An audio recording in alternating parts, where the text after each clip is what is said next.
السلام عليكم ورحمة الله. الحمد لله نحمده ونستعينه ونستغفره ونعوذ بالله من شرور أنفسنا ومن سيئات أعمالنا. من يهده الله فلا مضل له ومن يضلله فلا هادي له. أشهد أن لا إله إلا الله وحده لا شريك له وأشهد أن محمدا عبده ورسوله. اللهم صل وسلم وبارك على سيدنا محمد وعلى آله وأصحابه ومن تبعهم بإحسان إلى يوم الدين. أما بعد. Muslimin, tuan-tuan, muslimat, puan-puan yang dirahmati oleh Allah Subhanahu wa taala, sambungan daripada hadis yang telah kita baca dalam kuliah yang lepas, maka dengan izin dan ketentuan daripada Allah Azza wa Jal, maka sampailah kita pada pagi ini hadis yang berikutnya, iaitu hadis yang ke-35, betul, pada muka surat 173.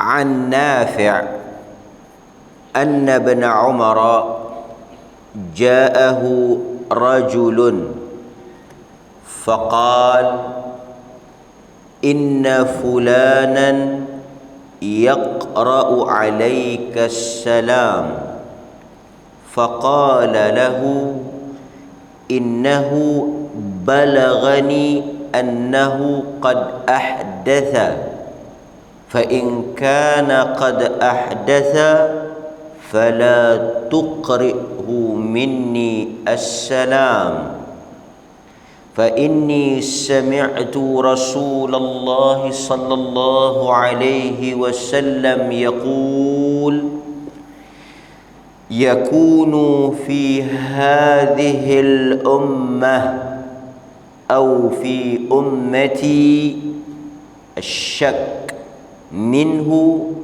خصف أو مسخ أو قذف في أهل القدر أو كما قال. Hadis yang diriwayatkan oleh Al-Imam At-Tirmidzi, juga diriwayatkan oleh Al-Imam Ibnu Majah, juga ada direkodkan di dalam Musnad Ahmad. Kita tengok terjemahan hadis daripada Nafi'. Nafi' maula Ibnu Umar. Maula ni maksudnya hamba, bekas hamba kepada Ibnu Umar. Abdullah bin Umar. Nafi' dia kata, ja'ahu rajulun, telah datang seorang lelaki bertemu dengan Abdullah bin Umar. Nafi' yang meriwayatkan hadis ni, dia kata telah datang seorang lelaki bertemu dengan Umar bin Al-Khattab radhiyallahu anhu.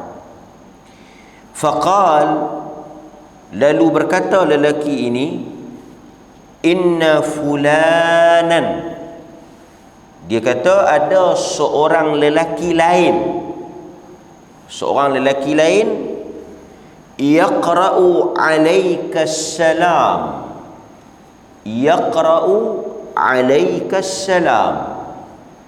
dia telah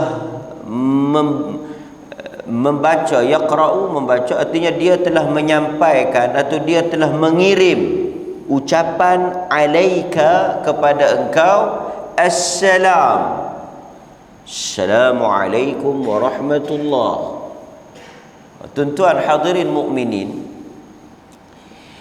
pertama sebelum kita nak sambung hadis ni, dia berkaitan dengan orang yang menolak takdir, yang kita sebut dengan qadariyah.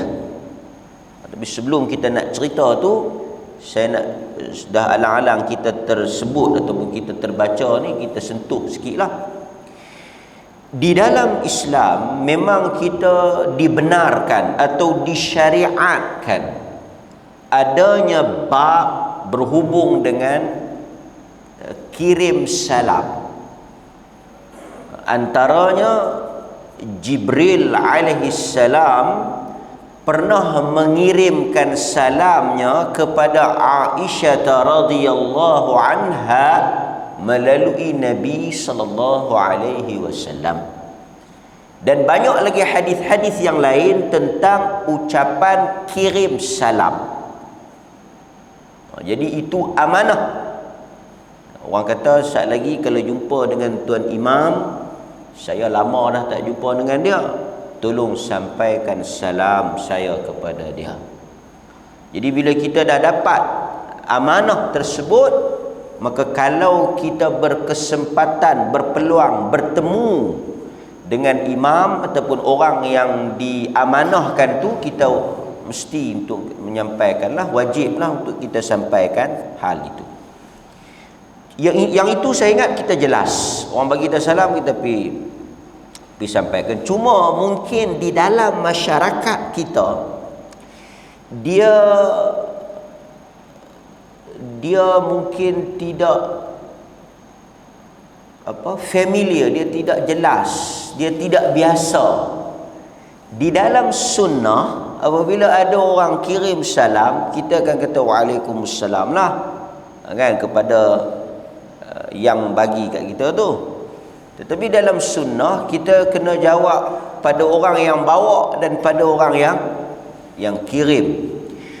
Wa alaihi salam wa alaikas salam.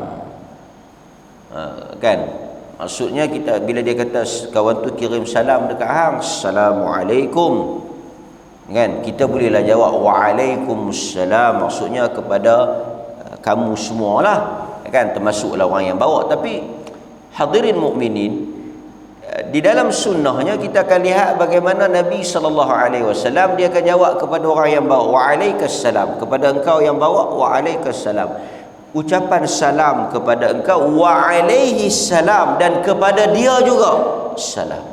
Selalu kita jawab tu, kita merujuk kepada yang kirim, kita tak jawab pada yang bawa.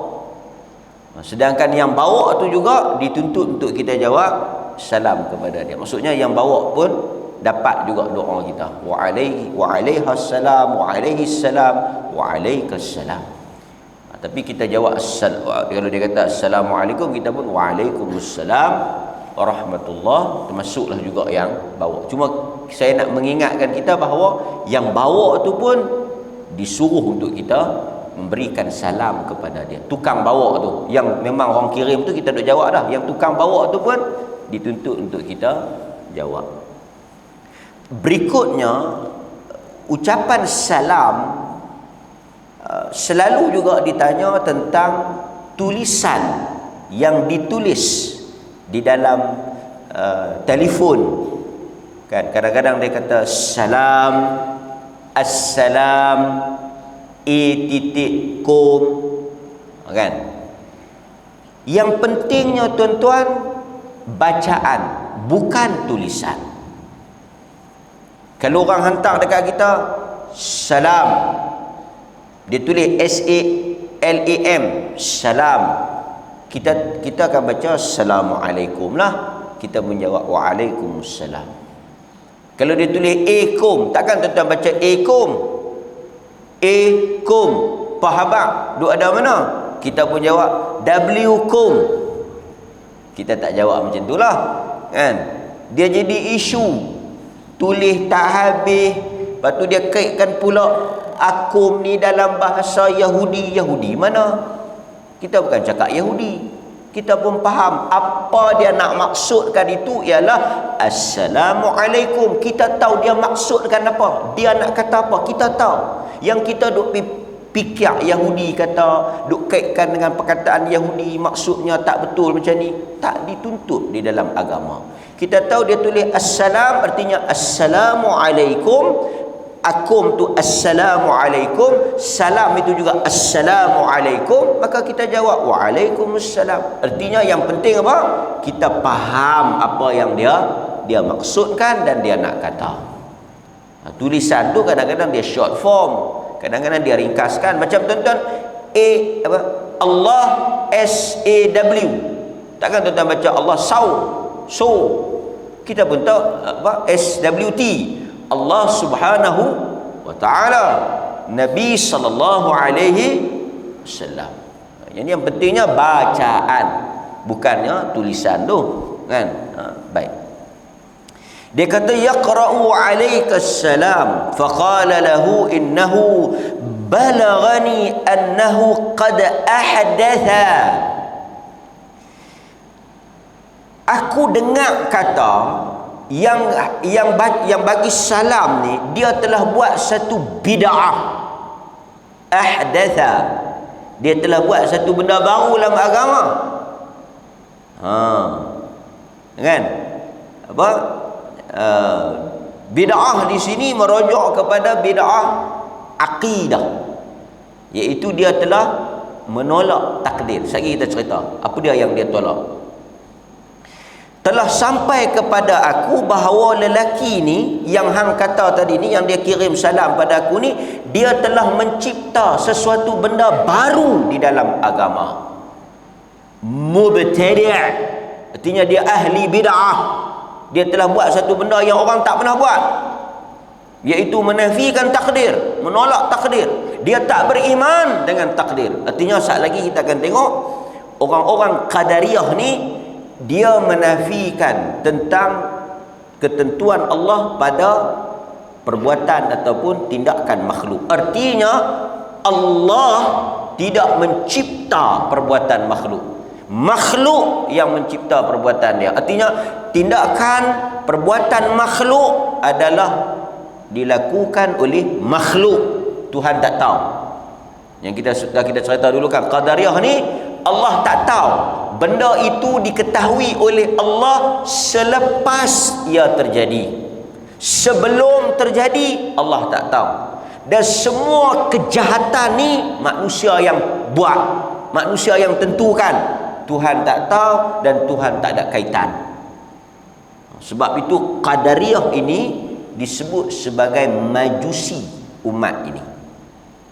Majusi ni tuan-tuan tahu majusi. Majusi ni ialah agama orang-orang Parsi di Iran kan. Iran tu Parsi lah.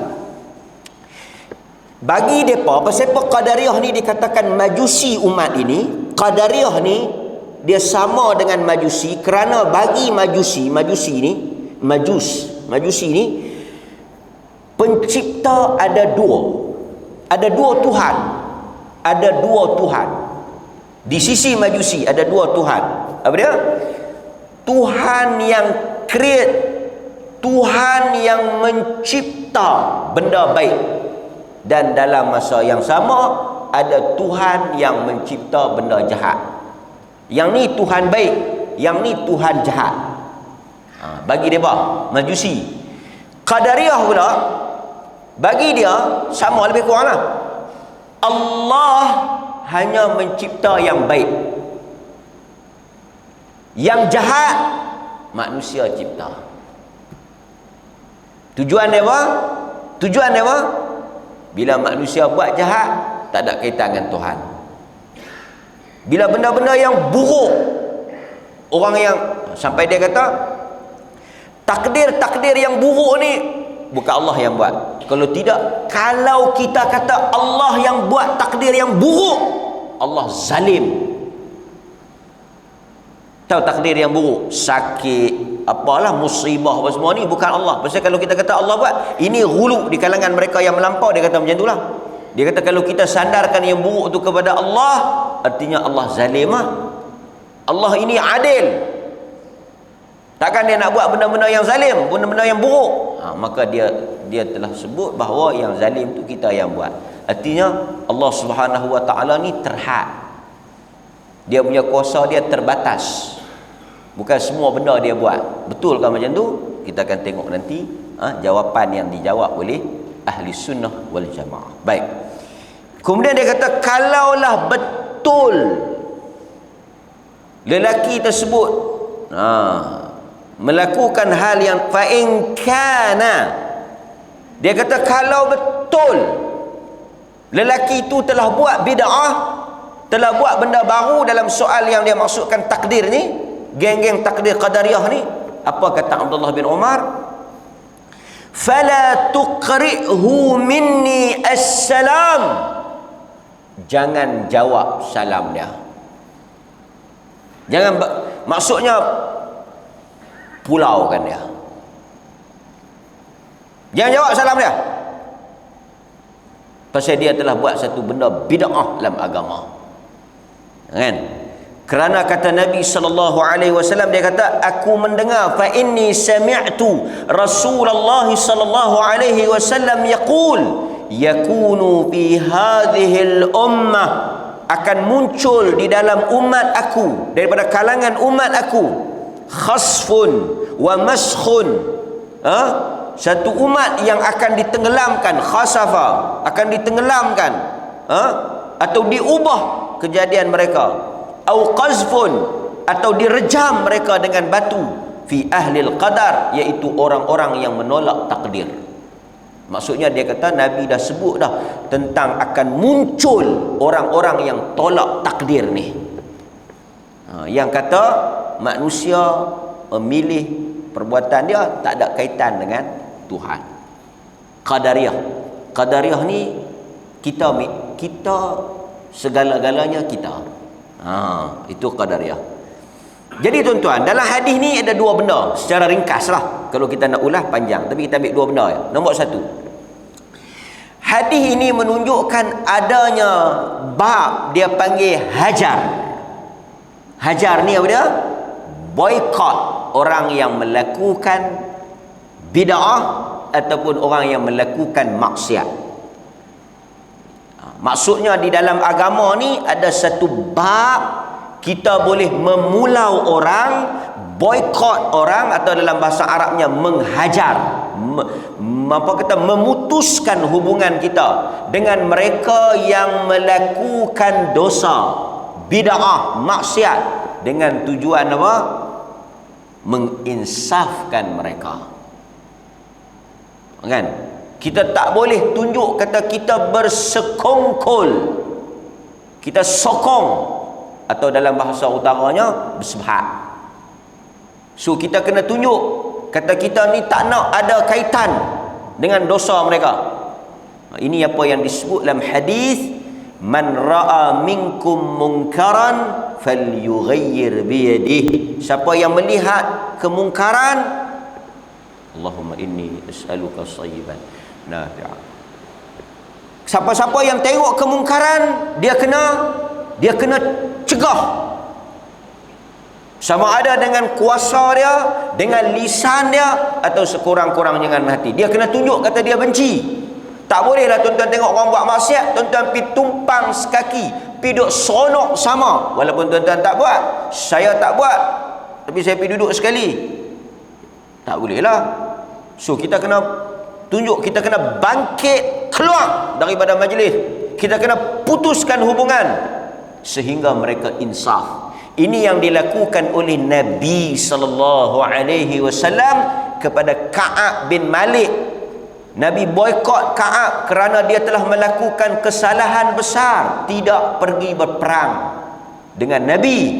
Dia tak keluar berperang dengan Nabi. Dalam perang Tabuk, Nabi boykot dia, Nabi pulau dia, sehinggalah Allah Ta'ala menurunkan ayat Al-Quran yang menyatakan taubat dia telah diterima. Apa yang Nabi buat dekat dia? Nabi tidak bercakap dengan dia, Nabi tak jawab salam dia, Nabi tak tengok muka dia, Nabi pulau dia. Dan seluruh umat Islam memulau dia.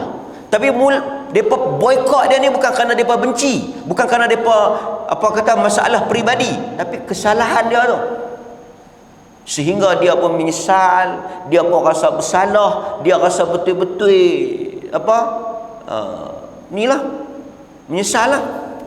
Akhirnya Allah terima taubat dia dan Nabi menamatkan boikot tu, hajar. Sebab itu kita dalam hubungan suami isteri pun ada, kan? Allah Subhanahu wa taala kata, sekiranya isteri-isteri kamu itu melakukan kesalahan, kita boleh ambil beberapa tindakan, antaranya meninggalkannya di tempat tidur. Itu hajarlah.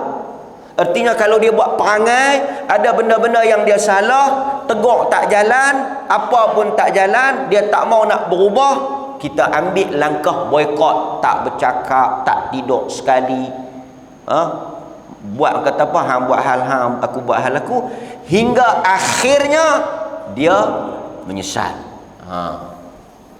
Kan? Anak-anak kita pun sama juga. Kalau dia dah buat kesalahan, mungkin benda-benda yang salah kita dah tegur, kita dah nasihat, kita dah cuba tarbiyah, kita dah cuba macam-macam dah, kita mungkin boleh buat boikot, buat sengak, kan? Buat tak reti, kan? Tapi kalau dia buat jahat, kita duk buat baik, duk buat manis muka, duk buat seronok sama, benda tu nampak macam sokongan kepada dia, kan? Ini cuma kadang-kadang kita nak kena tengok jugalah siapa yang kena pulau tu. Kadang-kadang kita duk puasa kata kita pulau dia, sebenarnya kita yang di pulau. Tu pun kena tengok juga. Nak memulau orang ni dia kena tengok kesan. Dia kena ambil kira juga. Pasal bila kita buat tu artinya dia dapat lagi bagus, dia tak ambil tahu. Jahanam. Kita duk ingat, kan? Dia duduk dalam rumah kita boikot dia. Dulu kita duk ambil tahu dia, kita duk tegur dia, kita duk tanya apa semua, dia lemah perut. Lepas tu kita pun kata, dia ni tak boleh jalan lah, tak boleh pakai dah, kita pun boikot dia. Bila kita boikot dia, dia lagi syok. Yang tu tak boleh. Hendaklah tindakan kita memboikot dia itu memberi kesan kepada dia. Assalamualaikum Pak. Buat sekarang. Pasal apa aku ni? Kan? Nampak? Kalau kita tengok dalam hal ini, sehingga ke tahap tidak menjawab salam.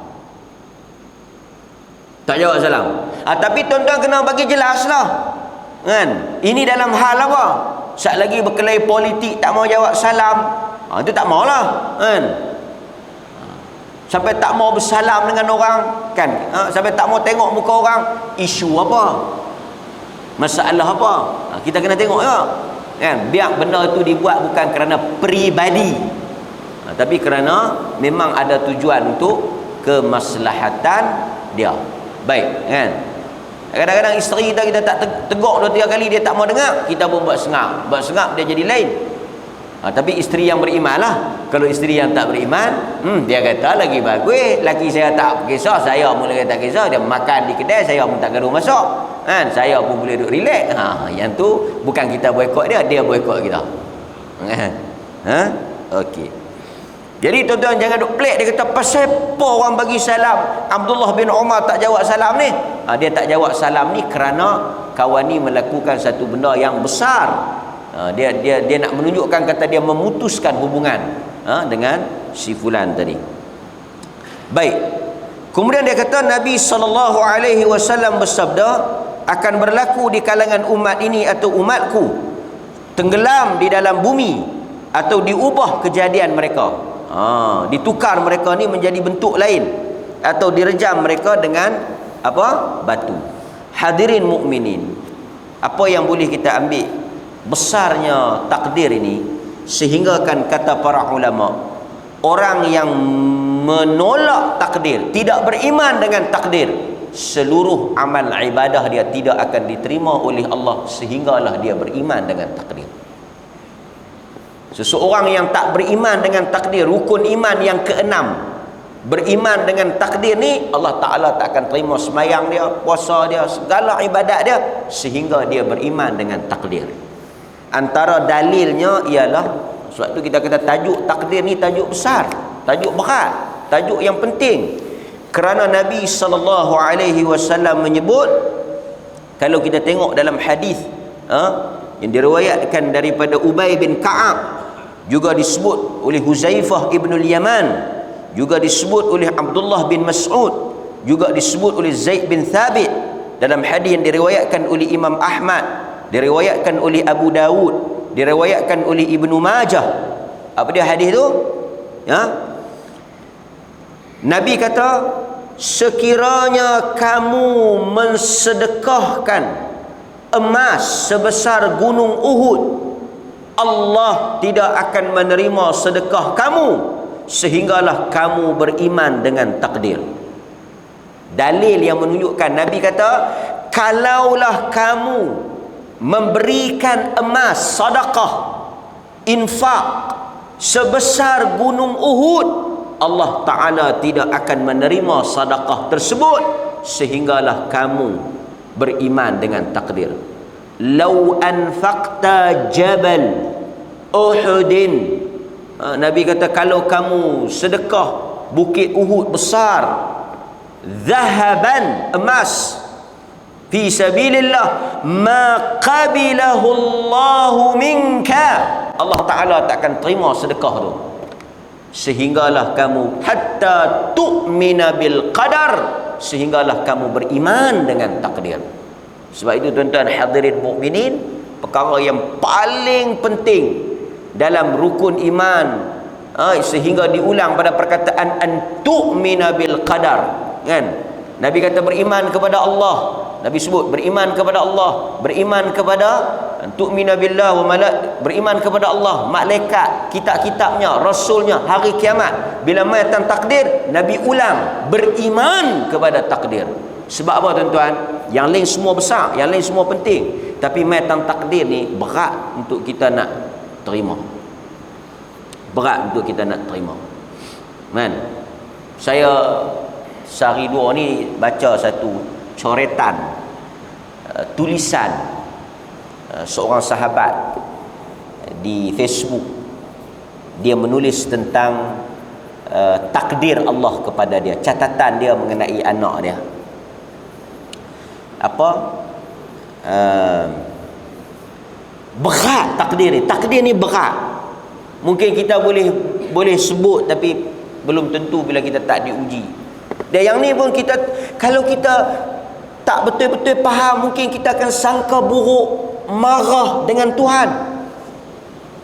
Dia menulis tentang satu coretan. Dia juga seorang ustaz di Melaka kalau tak silap saya. Dia diuji oleh Allah Azza wa Jal dengan kehilangan anak sehari dua. Saya ingat 2-3 hari lepas, yang baru berusia 4 tahun. Yang pertama tuan-tuan, saya cerita ni untuk pengajaran kita bersama, betapa manusia ni dalam kehidupan dia Allah akan uji. Dan ketika ujian itu tiba, barulah teruji iman dia kepada takdir Allah Azza wa Jalla. Sebab itu Allah menyebut di dalam Al-Quran, ahasiban nas ay yutraku ay yaqulu amanna wa hum la yuftanun. Adakah manusia itu menyangka bahawa mereka itu beriman dengan hanya berkata kami beriman, hanya sekadar mereka mengungkapkan di mulut mereka beriman? Tuhan kata tak. Tuhan akan uji. Allah kata dia akan uji, dan ujian itu akan membuktikan apakah dia benar-benar beriman dengan apa yang dikatakan takdir. Cerita dia sangat menguji. Saya ingat kalau tuan-tuan pun baca, mungkin tuan-tuan pun rasa sangat berat dan besar. Dia kata, kita kena tengok daripada kronologi awal. Dia kata pertama, itu ialah satu-satunya anak lelaki yang dia ada. The only child. Dia ada 5 orang anak, 4 wanita, perempuan, 1 je anak lelaki. Yang Tuhan ambil tu anak lelaki. Bukanlah saya kata kalau ambil anak perempuan tu tak apa, tak. Tapi kita ada 5 orang, seorang yang anak lelaki, anak tu yang Tuhan ambil. Kalau Tuhan ambil anak perempuan, mungkin kita kata ada 2-3 orang lagi anak perempuan. Tapi yang satu tu anak lelaki tu. Beranak anak pertama perempuan, beranak anak kedua perempuan, beranak anak ketiga perempuan. Sehingga kan dia pergi ke Mekah, dia doa kepada Allah supaya Allah kurniakan kat dia untuk anak kali ni. Isteri dia mengandung, dia kata untuk anak kali ni dia minta sungguh-sungguh dekat Allah di hadapan Kaabah, di Baitullahil Haram. Dia kata kalau boleh dia nak anak lelaki, dia nak sungguh-sungguh anak lelaki, kerana dia harap anak itu boleh mengganti dan mewariskan kerja-kerja dakwah supaya menjadi orang yang boleh berkhidmat pada agama. Dia minta.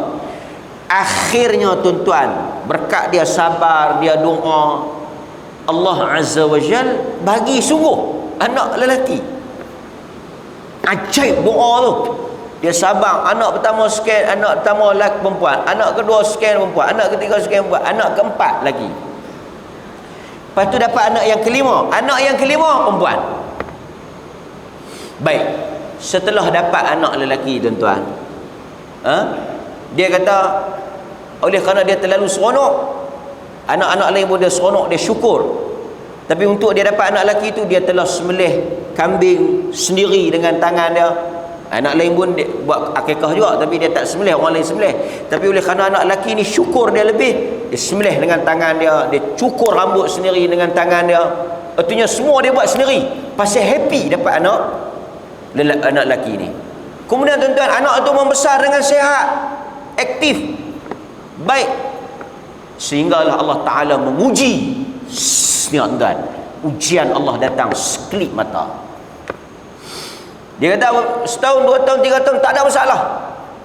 Mai umur 4 tahun pun tak ada masalah, aktif, sihat macam anak-anak lain, normal, tak ada apa. Saya cerita daripada awal ni supaya tuan-tuan boleh meletakkan diri tuan-tuan pada kedudukan dia, pada diri dia, supaya tuan-tuan boleh tahu beratnya ujian. Dan saya kita akan tanya, siapa yang buat benda ni? Allah buat. Kalau Allah buat, takkan Allah buat dahsyat ni ujian ni, berat ni. Anak dia jatuh basikal.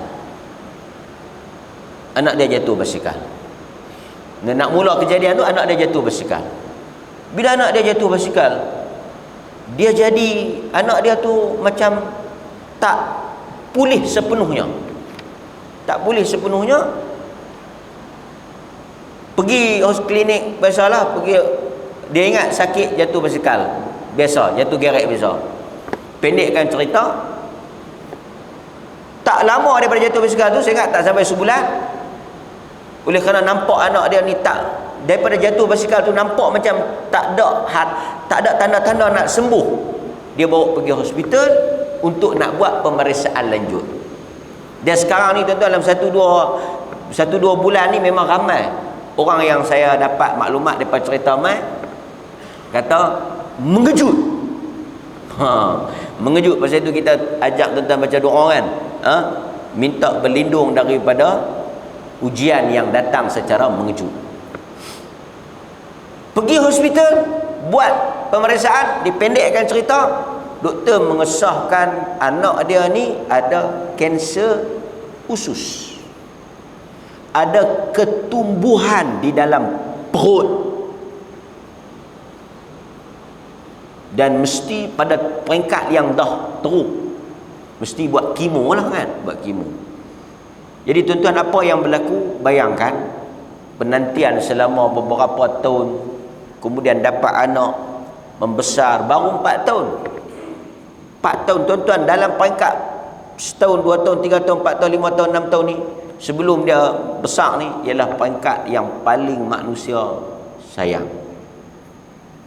Pendekkan cerita, akhirnya Allah Ta'ala ambil anak tu. Setelah dia buat balik, usaha apa semua, cuba sedaya upaya dengan isteri dia.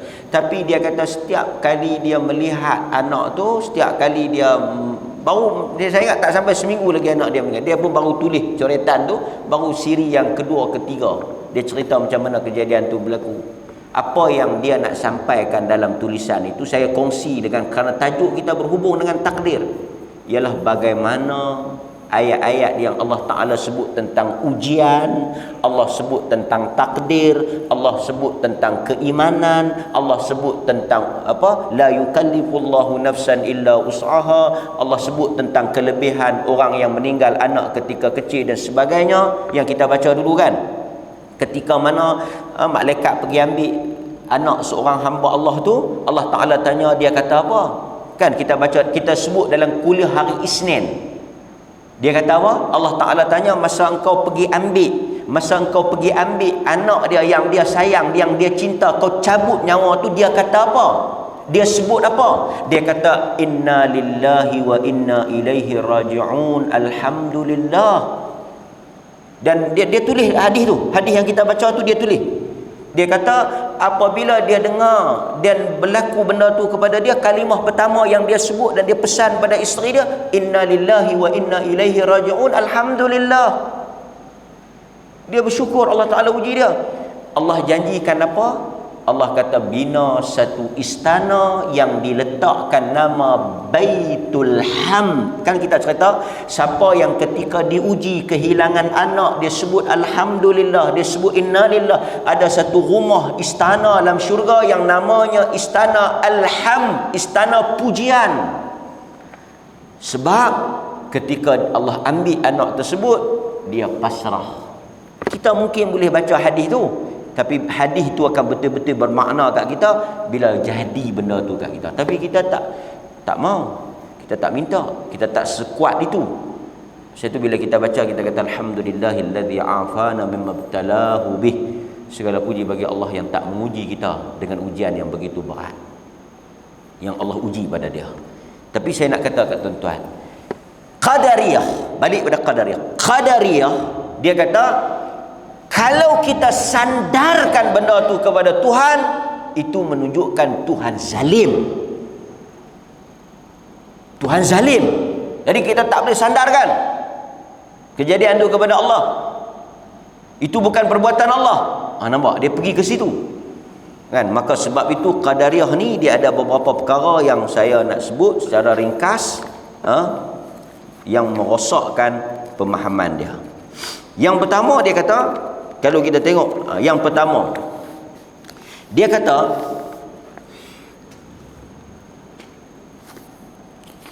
syubhat yang pertama, Allah Subhanahu wa ta'ala hanya menciptakan kebaikan, dia tidak menciptakan keburukan. Itu yang pertama. Sedangkan kita ahli sunnah, semua benda diciptakan oleh Allah, baik dan buruk. Sebagai contoh, dia kata Allah cipta yang baik, yang buruk Allah tak cipta. Dengar macam betul je lah, dengar macam bagus je lah. Tapi kalau kita halusi tuan-tuan, kebaikan Allah kita tak nafikanlah. Apa yang Allah cipta baik, apa yang Allah cipta buruk, buruk pada satu pandangan, satu sisi. Tapi sebenarnya dia baik ke buruk? Dia baik. Sebagai contoh, penciptaan iblis. Paling mudah nak faham, iblis. Kalau orang tanya dekat tuan-tuan, siapa yang buat iblis ni? Kita dah bahas panjang ni, last sekali kita pergi tajuk tu terus. Siapa yang cipta iblis?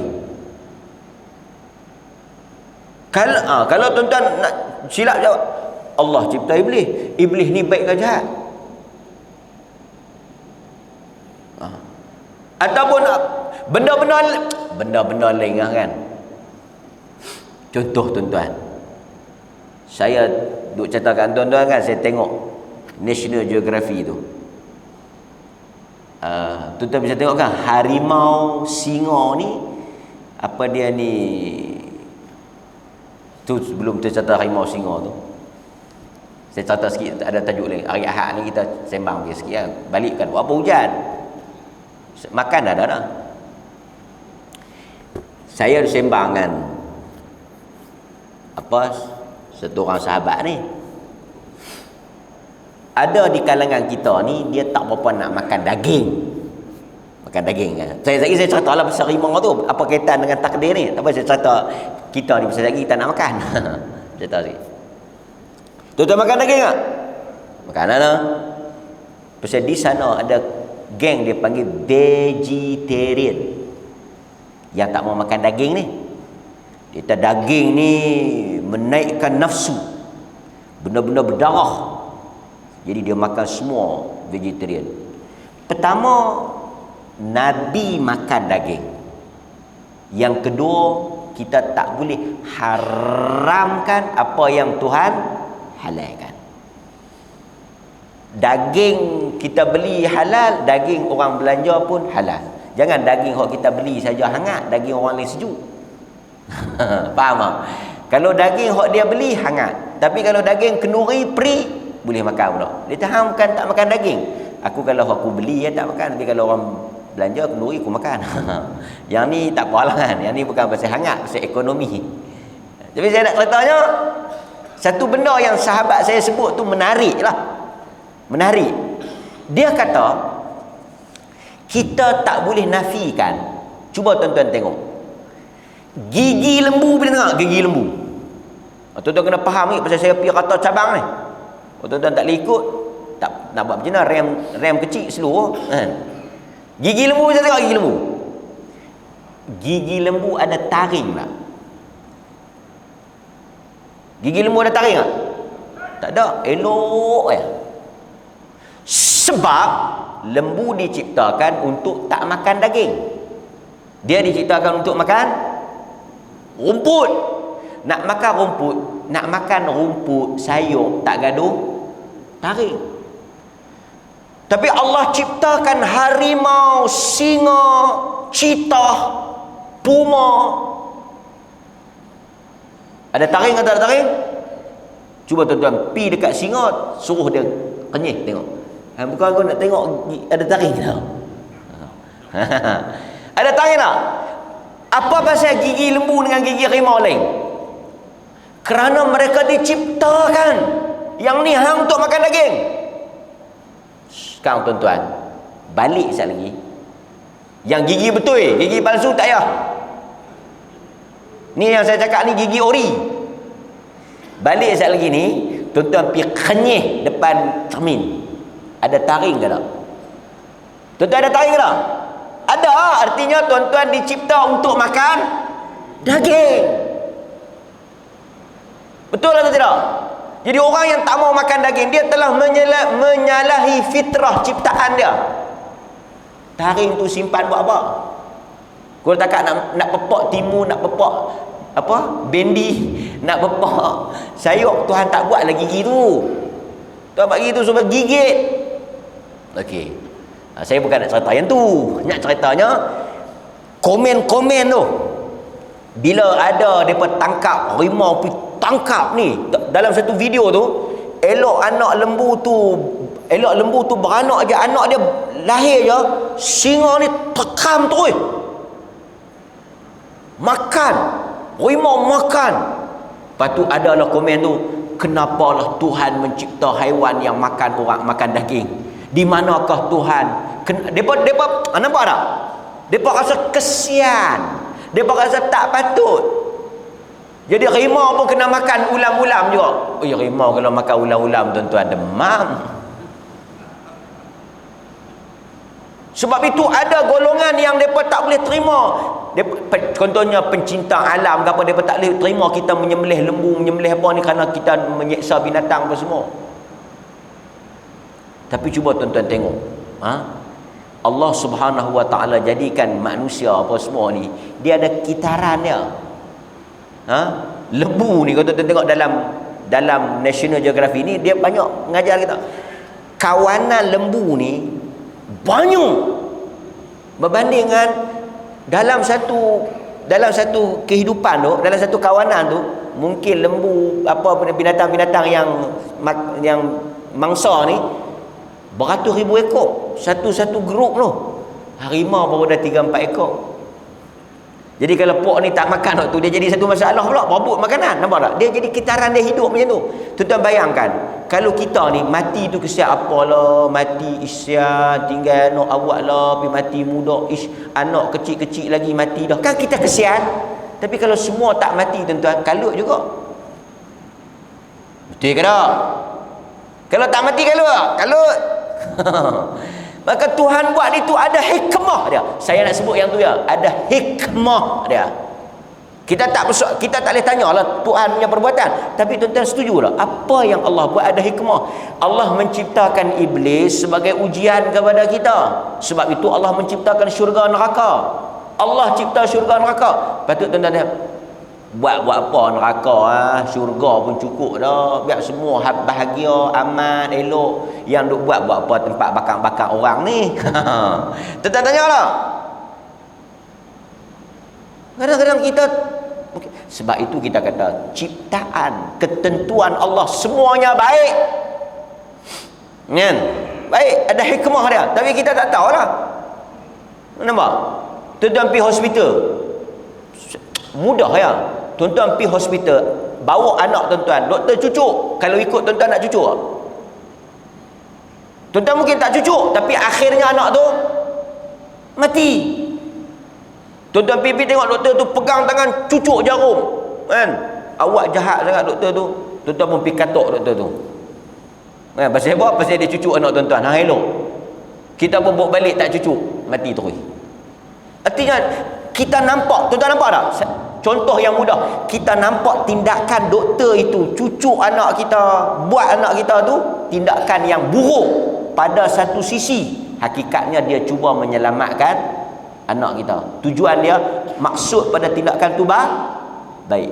Demikian apabila Tuhan berurusan dengan kita. Kadang-kadang pada satu sisi kita nampak Tuhan itu macam cuba nak bertindak tak elok pada kita, tapi sebenarnya hakikat dia ada hikmah yang baik di sebalik perbuatan tu. Maka sebab itu kita, walaupun bahasa kita yang baik itu daripada Allah, yang buruk itu daripada saya, itu bahasa kita. Memang manusia, dan manusia yang pilih untuk buat tak elok. Manusia ada pilihan, kan? Tentu ada pilihan lah. Ada lah. Macam mana? Tak ada. Pagi ni tuan-tuan memilih untuk mai. Boleh tak nak tidur? Nak tidur boleh tak? Ahad pula pilih untuk tidur. Kita nak tengok ada pilihan. Ahad ustaz saya duk try dah nak tidur, celik-celik tengok duduk langsor. Saya pun tak tahu, memang saya tak mau mai dah subuh pagi ni, tapi tengok-tengok saya tak tahu siapa angkat mai, tengok-tengok duduk langsor. Hang berjalan mai. Artinya pilihan. Maka sebab itu hadirin mukminin, itu perkara yang patut kita jelas, bahawa semua perbuatan kita Allah yang cipta. Tak ada pencipta kedua ketiga. Cuma apa sebab Allah cipta benda yang buruk pada pandangan kita pada satu sudut, tapi hakikatnya dia baik. Nampak tuan? Sebagai contoh, dalam Quran Allah kata apa? Innallaha la yastahi an yadriba mathalan ma ba'udatan. Allah kata dia tak malu nak buat contoh nyamuk. Nyamuk. Allah Ta'ala cipta nyamuk. Nyamuk ni masalah tau. Ba'udah, nyamuk. Berapa ramai orang yang mati kerana nyamuk? Macam selalu saya katalah, berapa orang yang mati kerana dimakan harimau? Harimau ni besar, gajah tu besar, tapi berapa orang yang mati kerana gajah? Tak ramai kan, tapi banyak orang mati kerana nyamuk. Allah buat makhluk ni hebat. Kecil tapi banyak mudarat dia. Tuan-tuan, kalau kita tanya kenapa Allah Ta'ala buat nyamuk? Kalau Allah Ta'ala tak cipta nyamuk, tak ada masalah denggi edih pun ni. Kan? Tuan-tuan pernah tanya? Jangan tanya, Allah itu ketentuan Allah. Betul. Tapi tuan-tuan tengok, apabila Allah mencipta nyamuk ni, satu dia menjadi ujian kepada orang beriman yang kena sakit ni. Sakit ni menghilangkan dosa dia, memberikan pahala. Dan kalau dia mati kerana nyamuk ni, Allah Ta'ala akan bagi pahala di atas kesabaran dia. Ujian untuk dia, dapat pahala. Sebab itu orang-orang yang tahu apa yang dia dapat kalau dia sakit, dia mohon untuk sakit. Kalau dia tahu apa yang sakit itu beri manfaat pada dia. Macam tuan-tuan lah kan, saya bagi contoh mudah ya. Ustaz duk sebut kalau kita sakit dapat pahala, kalau kita sakit dapat pahala. Payah dia nak faham pasal pahala tak nampak. Saya bagi benda yang nampak. Tuan-tuan masuk insurans, kalau sakit dapat duit. Contoh kan. Pasal tu ada orang kadang-kadang tak ada duit, naik motor pergi belanggang tiang ke apa, accident, dapat 30,000. Dia tahan sakit, sakit pun tak apa, boleh duit. Nampak? Nampak? Kan, sakit pun tak apa, boleh duit. Macam ada satu budak masuk Jawi kan, tak tahu dia dapat duit. Dia kata, dia tanya mak dia, jawi ni boleh masuk berapa kali? Nampak? Artinya walaupun sakit tapi dapat dia. Artinya manusia ni mungkin dia tak faham. Bila dia baca satu lapis, dia tak nampak hikmah yang Allah Ta'ala. Dan Allah kata, وَمَا خَلَقْتَ هَذَا بَاطِلًا. Tuhan tidak mencipta satu benda tu sia-sia. Itu perkara yang patut kita jelas di dalam hadis pada pagi ini. Mudah-mudahan Allah Ta'ala merahmati saya, merahmati tuan-tuan, memberkati urusan kita pada hari ini. Dan kita mohon kepada Allah untuk mentakdirkan benda yang baik dan mengangkat takdir buruk daripada kita. La yaruddul qada illa du'a. Tak ada benda yang boleh tolak takdir melainkan doa. أقول ما سمعتم أستغفر الله العظيم لي ولكم وبالله التوفيق والهداية والسلام عليكم ورحمة الله وبركاته.